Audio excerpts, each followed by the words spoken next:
سونا کجاست؟ سونا خوابیده. سونا کجا خوابیده؟ سونا کجا خوابیده دایی؟ روشن سونا کجا خوابیده؟ تاگیده؟ دیشب رفت بود پیش دیبا؟ بازی کردی؟ چی بازی کردی؟ چی بازی کردی؟ دیبا بازی کردی؟ دیبا اسباب بازیش شرکت؟ بازی رقصیدی؟ بازی رقصیدی؟ با کامپیوتر؟ نه آره من دیدم. نه بگی چیزی رقصیدی؟ چطوری؟ اینجوری میرقصیدی؟ سونا نانه کرد؟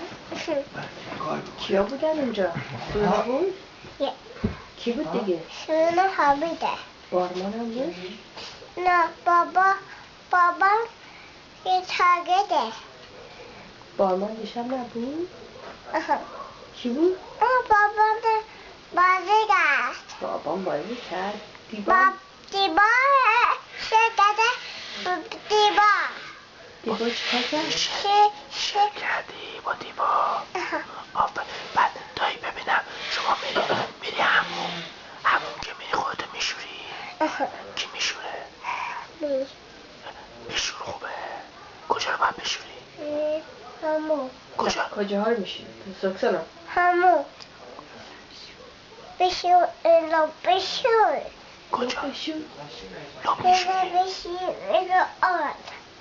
همه رو بشور. کسی بگل بشور؟ کن بشور؟ تمیز میکنی؟ تمیزه. با کی رفتی همون؟ با دیبا رفتی همون. خب ببینمت رکسانا. باکی جان دایی دیشب بازی هم کردی؟ با کی بازی کردی؟ با دیبا. کجا بازی کردی؟ تاگه. خوش گذشت؟ دوست داشتی؟ برای سونا کجاست؟ کجا خوابیده؟ تاگه. ببینمت شما غذا میخوری؟ غذا دوست نداری؟